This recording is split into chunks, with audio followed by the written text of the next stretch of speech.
Shalom, selamat pagi Bapak Ibu, Saudara yang terkasih. Apa kabar?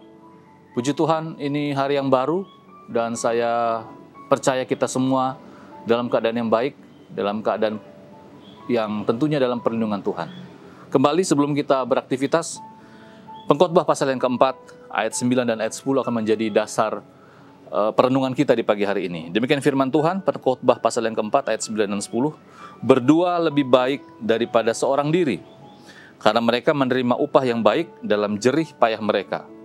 Karena kalau mereka jatuh, yang seorang mengangkat temannya, tetapi why orang yang jatuh yang tidak mempunyai orang lain untuk mengangkatnya.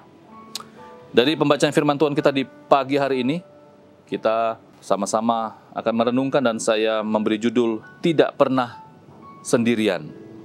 Bapak Ibu Saudara terkasih, kalau kita melihat kehidupan manusia, memang manusia itu adalah diciptakan Tuhan sebagai makhluk sosial.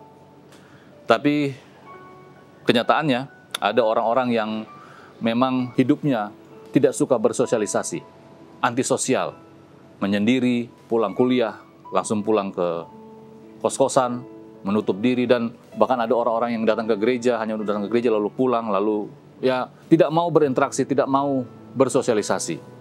Tetapi firman Tuhan di pagi hari ini kembali mengingatkan kita betapa baiknya kalau kita sebagai orang percaya memiliki hubungan relasi yang baik dengan sesama kita manusia.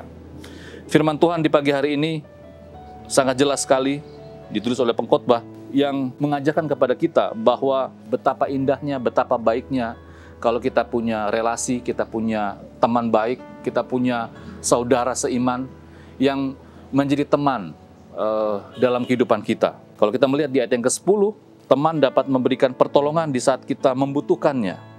Bahkan di ayat yang ke-11, bahkan pasangan itu dapat membawa kehangatan.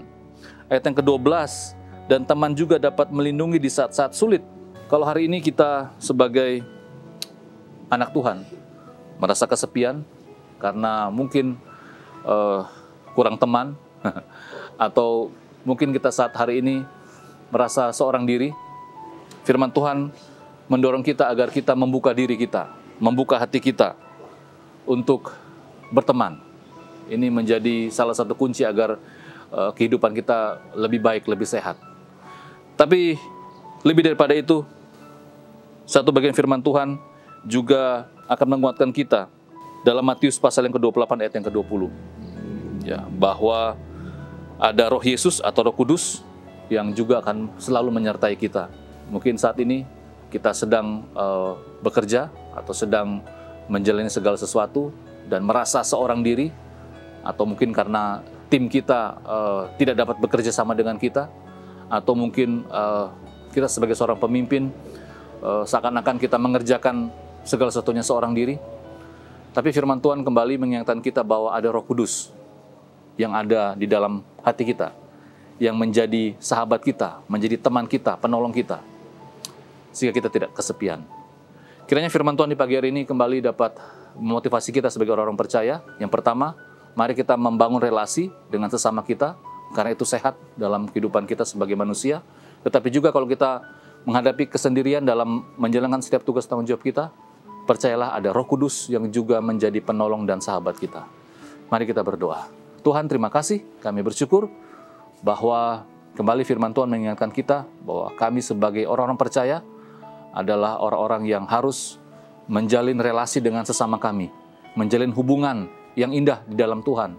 Karena itu akan membuat kehidupan kami sebagai manusia, sebagai makhluk sosial menjadi lebih sehat.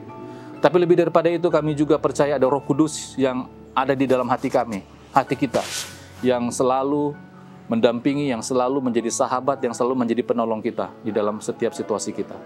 Terima kasih Bapa, berkati hari ini, berkati apa yang kami kerjakan, dan juga berkati orang-orang yang kami kasihi. Di dalam nama Tuhan Yesus kami sudah berdoa. Amin.